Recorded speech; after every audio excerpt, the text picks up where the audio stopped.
Bom, gente, vamos lá. Essa fala do Lula sobre a perfuração da foz do Amazonas nos instiga aí a buscar um pouco mais de informações junto a ambientalistas. Por quê?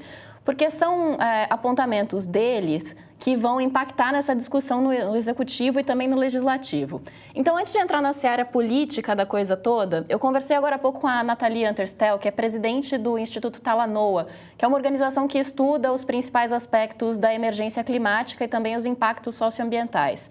Ela listou alguns problemas dessa ideia. Logo de cara, a exploração petrolífera pode funcionar como uma nova porta de entrada para impactos indiretos, como o aumento da infraestrutura e também do fluxo de pessoas que, historicamente, levam mais pressão sobre comunidades indígenas e tradicionais, por exemplo, ali na região.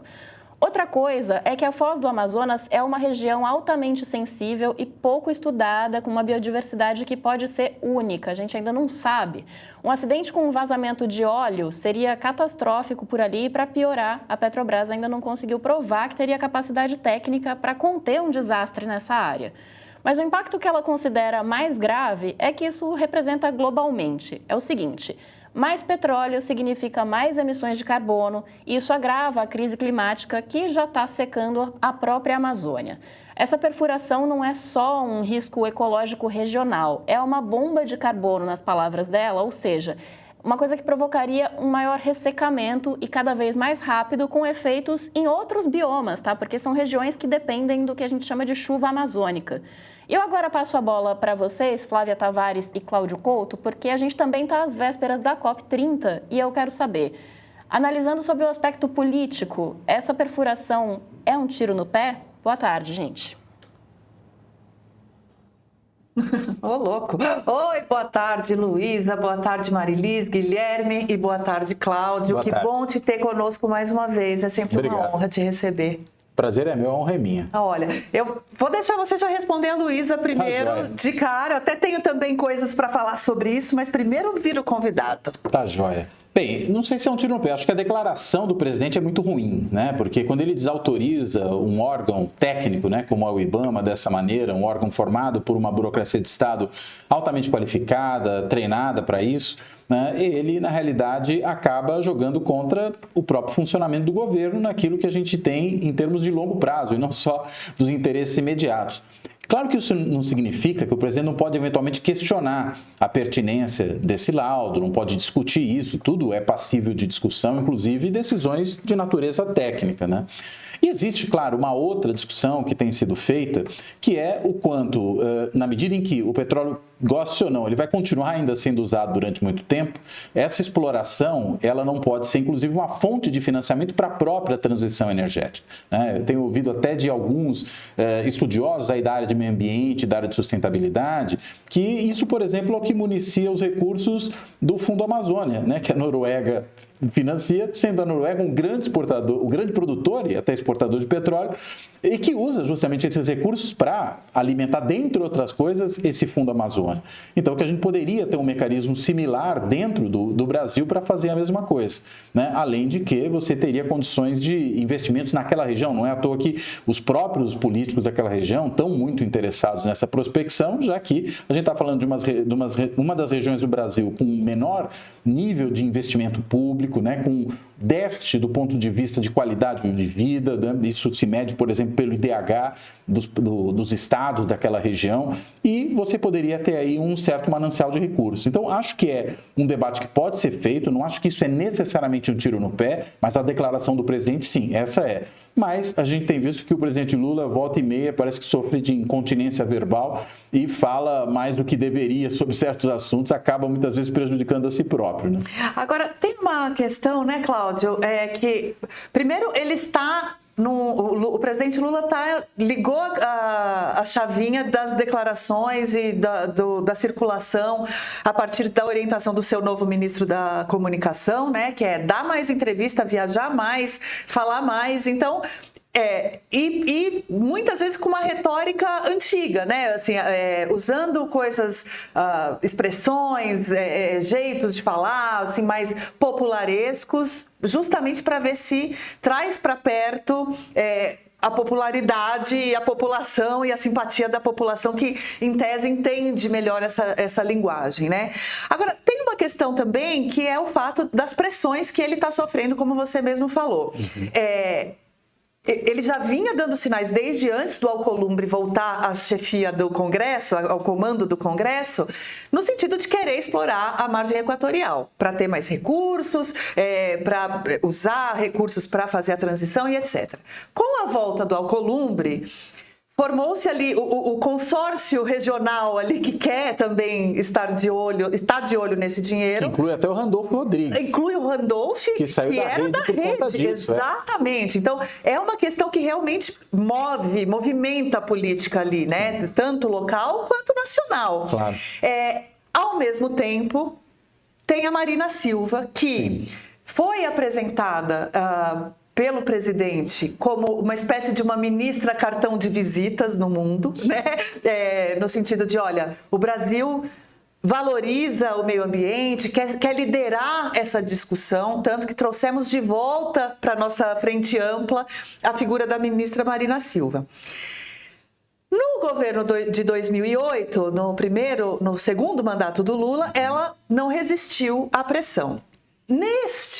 Me parece que ela adotou uma postura diferente, de delegar ao IBAMA 100% da decisão e, com isso, aparentemente, ou pelo menos teoricamente,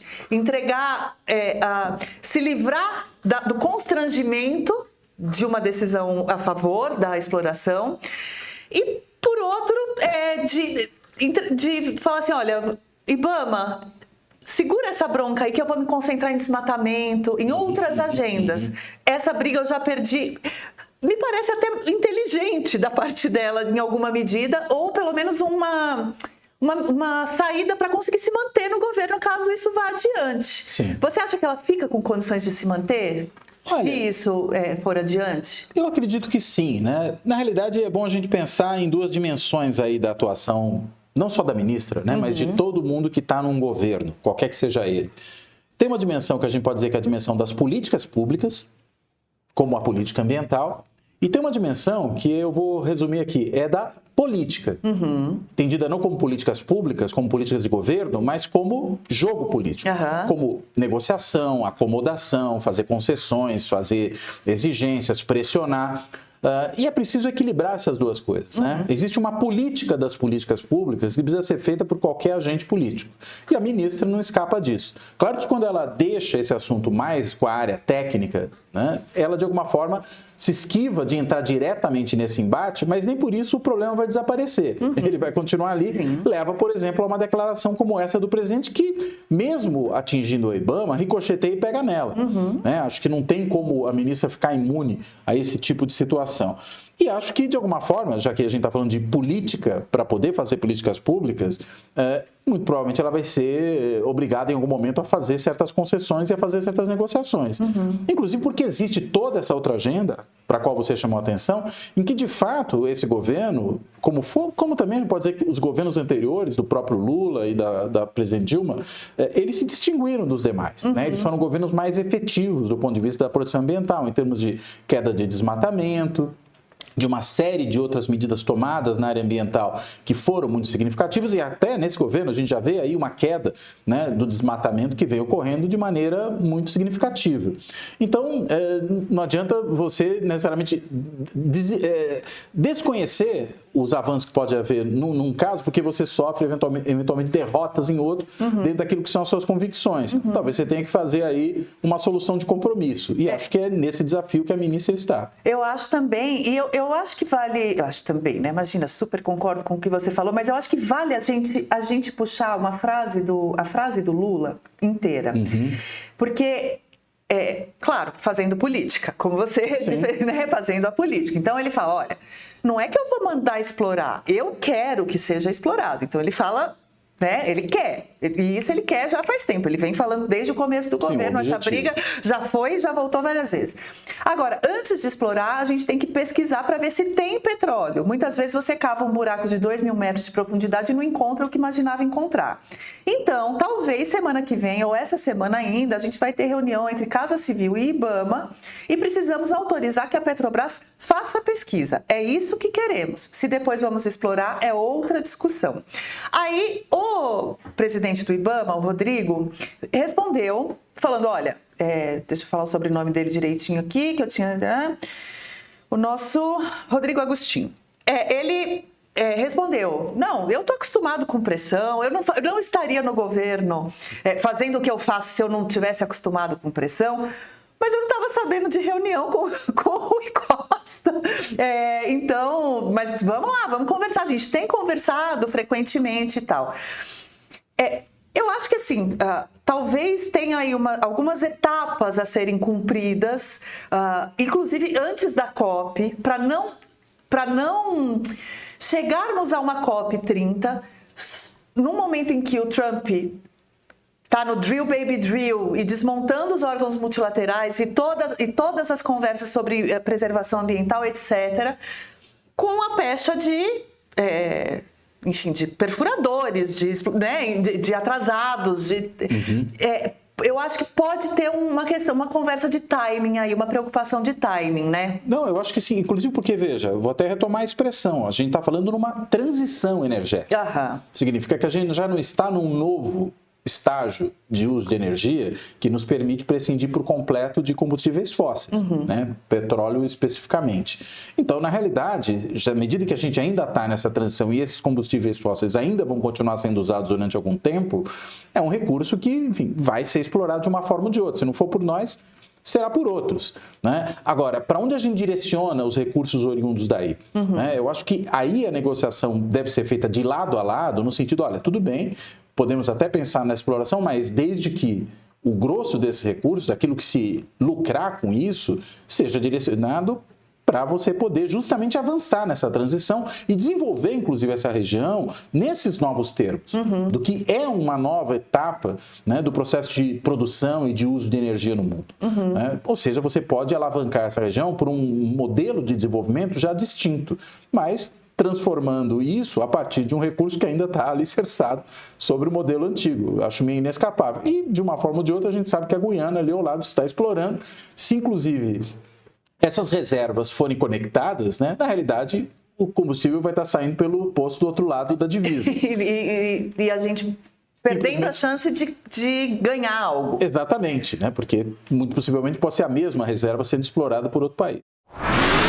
Olha, eu acho que é sempre bom a gente pensar na democracia, é sempre bom a gente relembrar que a democracia não é uma característica permanente dos governos, que ela é algo que deve ser cultivado sempre, o tempo todo, com muito cuidado, como se ela fosse uma planta rara, porque é o que ela é. Eu convido todo mundo para ver o novo documentário do Canal Meio, que estreia no dia 18.